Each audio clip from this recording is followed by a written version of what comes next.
राधे राधे। मेरे प्यारे भाइयों बहनों माताओं व बंधुओं, संस्कार की बातें चैनल में आपका स्वागत है। बंधुओं, आज मैं आपके लिए लेकर आई हूँ चैत्र मास में कृष्ण पक्ष की नौमी तिथि को सुनी जाने वाली दशा माता की कथा। बंधुओं, चैत्र मास के कृष्ण पक्ष की प्रतिपदा तिथि से लेकर दशमी तिथि तक रोजाना दशा माता के व्रत किए जाते हैं और दशा माता व्रत कथा सुनी जाती है। बंधुओं, यदि आप दशा माता के व्रतों को नहीं कर पाते तो दशा माता की इस कथा को भी सुन लेते हैं तो आप पर कभी भी जिंदगी में बुरी दशा नहीं आएगी, आप पर दशा माता प्रसन्न रहेंगी। बंधुओं, यदि आपने हमारे चैनल को अब तक सब्सक्राइब नहीं किया तो जरूर करें और बेल आइकन दबाना ना भूलें ताकि आपको हमारी आने वाली सभी वीडियोस की जानकारी सबसे पहले हो सके। बंधुओं, वीडियो को पूरी सुनने के बाद कमेंट बॉक्स में जय दशा माता जरूर लिखें। बोलो दशा माता की जय हो। एक गांव में एक बुढ़िया ब्राह्मणी रहती थी। वह बहुत गरीब थी। उसके एक बेटा था। एक दिन वह अपने बेटे से बोली, बेटा कुछ ऐसा काम करो जिससे 4 पैसे की आमदनी हो, हम दोनों का जीवन निर्वाह हो।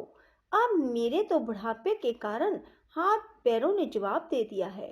तब उसका लड़का गांव वालों के जानवर चराने लगा। एक दिन लड़का पशुओं को पानी पिलाने नदी पर ले गया।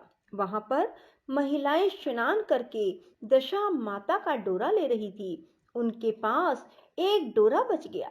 उनमें से एक स्त्री ने कहा, इस लड़के से पूछो कि वह किसका है। तब एक स्त्री लड़के के पास जाकर पूछने लगी, तुम्हारे घर में कौन कौन है। लड़के ने बताया कि केवल मेरी बूढ़ी माँ है। स्त्रियों ने लड़के को एक डोरा देते हुए कहा, तुम इस डोरे को ले जाकर अपनी माता को दे देना और कहना कि इसका पूजन और व्रत करें। हम तुम्हें सीधा और पूजा की सामग्री भी देते हैं, इसे भी अपनी माता को दे देना। लड़के ने उनसे डोरा ले लिया। फिर सब स्त्रियों ने उसे सीधा भी दिया। लड़का उस सामान को लेकर घर आया। उसने दरवाजे से ही माँ को पुकार कर कहा, गठरी को उतार लो, मैं बोझ से दबा जा रहा हूँ। उसकी माँ बहुत प्रसन्न हुई। माँ ने बेटे से पूछा, यह सब कहाँ से ले आए हो। लड़के ने माँ को सब समाचार सुनाकर दशा माता का डोरा दे दिया। बुढ़िया ने डोरे को लेकर माथे से लगाया और उसी दिन से व्रत करने लगी। 9 दिन तक कथा कहानी कहती रही। 10वें दिन उसने डोरे की पूजन की तैयारी शुरू की। वह देहरी के बाहर गोबर से लीप रही थी कि उसी समय एक बहुत ही गरीब बुढ़िया आकर बोली, क्या कर रही हो बहन। उसने जवाब दिया कि आज मेरे घर पर दशा माता का पूजन है, इसलिए लीप रही हूँ। उस बुढ़िया रूपी दशा माता ने कहा, मुझे बहुत प्यास लगी है, थोड़ा सा पानी पिला दे। इस पर लड़के की माता बोली, मैं तो इस मिट्टी के बर्तन से पानी पीती हूँ, मेरे यह लोटा लुटिया कुछ नहीं है, तुमको पानी किस में भर कर दूं। एक कटोरी ही है मेरे घर में, पता नहीं वह कहाँ पड़ी होगी। जरा तुम ठहरो, मैं कटोरी ले आऊं, तब तुमको पानी पिलाऊंगी। बुढ़िया हाथ धोकर अंदर कटोरी लेने गई। इसी बीच दशा माता, जिन्होंने बुढ़िया का रूप धारण कर रखा था, उसके मटके रखने की जगह पर एक सोने का घड़ा रखकर अंतर ध्यान हो गई। बुढ़िया कटोरी लेकर मटके के पास गई। वहां सोने का घड़ा देखकर घबराई।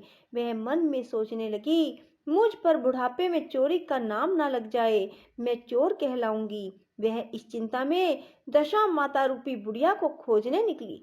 तब तक उसका लड़का भी घर आ गया। उसने माँ से पूछा, तुम किसे खोज रही हो। उसने बताया, अभी शीर्ण अवस्था वाली बुढ़िया आई थी और वहां सोने का घड़ा रख कर ना जाने कहाँ चली गई। लड़के ने बताया, वह ही तो दशा माता थी, उन्होंने तुमको यहाँ घड़ा दिया है, दोबारा फिर कभी वह आए तो उनके स्वागत में कोई कमी ना रखना, उनकी आज्ञा का पालन करना। जब तुम नदी पर नहाने जाओ तो तुम्हें नदी घाट पर जो चीज मिले उसको दशा माता का दिया हुआ प्रसाद समझ कर ले आना। किसी से यह पूछताछ मत करना कि यह चीज किसकी है, ये कहाँ से आई है। बुढ़िया नदी में नहाकर बाहर निकली तो उसे सोने का घड़ा भरा दिखाई दिया और उसके पास ही अच्छे वस्त्र रखे थे। बुढ़िया ने कपड़ों को पहन लिया और घड़े को हाथ में लेकर चलने की तैयारी शुरू की। चार कहार एक डोली लेकर उसके पास आए। कहारों ने उसे डोली में बैठने को कहा। बुढ़िया जब घर पहुंची तो उसने देखा कि यहाँ तो एक आलीशान महल खड़ा है। बुढ़िया महल के अंदर चली गई। वहां उसने श्रद्धापूर्वक और भक्ति भाव से दशा माता के डोरे का पूजन किया और हाथ जोड़कर वरदान मांगा कि जिस प्रकार तुमने मुझे सम्मति दी है उसी प्रकार मेरे घर में एक सुशील बहू और आ जाए, तभी यह सब शोभा देगा। कुछ दिनों बाद लड़के का विवाह हो गया और बहुत ही सुंदर सुशील बहू बुढ़िया के घर आ गई। बुढ़िया ने दोबारा दशा माता से वर मांगा कि जैसे मेरे बहू बेटे सुशील और सज्जन हैं उसी प्रकार के मैं पुत्र पाऊं। कुछ दिनों बाद बुढ़िया के यहाँ एक पुत्र रूपी रतन पैदा हुआ। एक दिन बुढ़िया ने अपनी बहू को पास बिठाकर समझाया कि मेरी यह सब सम्मति दशा माता की प्रदान की हुई है। उन्हीं की कृपा से तुम इस घर में आई हो। मेरे नहीं रहने के बाद यदि कोई मैले कुचैले कपड़े धारण किए बुढ़िया तुम्हारे घर पर आए तो उसे आंचल के डोरे से पोंछ डालना, घिन मत करना, उससे प्रार्थना करना, यह सब आपका ही दिया हुआ तो है। जब भी दशा माता का डोरा लेना तब उसको तुम भी अवश्य लेना और श्रद्धा पूर्वक उसका पूजन करना। जब भी तुम्हारे ऊपर संकट के बादल घिर जाएं तो सुहागिनों को न्योता देना। दशा माता की कृपा से तुम्हारी सब इच्छाएं पूरी होंगी। कुछ दिनों के बाद बुढ़िया का स्वर्गवास हो गया। दशा माता ने सोचा बुढ़िया के घर चलकर देखना चाहिए कि उसकी बहू सास के वचनों का पालन करती है या नहीं। एक दिन दशा माता ने वृद्ध भिखारिन का वेश धारण कर उसके घर आई। उसे देखते ही बहू खड़ी हो गई, उसके पांव छुए और बालक को उसकी गोद में डाल दिया। उसकी श्रद्धा भक्ति से दशा माता बहुत प्रसन्न हुई। उन्होंने आशीर्वाद दिया, तेरी धर्म बुद्धि है, भगवान तेरा सदैव कल्याण करेंगे, भंडार भरपूर रहेगा, तू जो इच्छा करेगी वह तुझे अवश्य प्राप्त होगी। दशा माता ने जैसी कृपा बुढ़िया ब्राह्मणी पर की वैसी ही कृपा सब पर करें। बोलो दशा माता की जय हो। राधे राधे।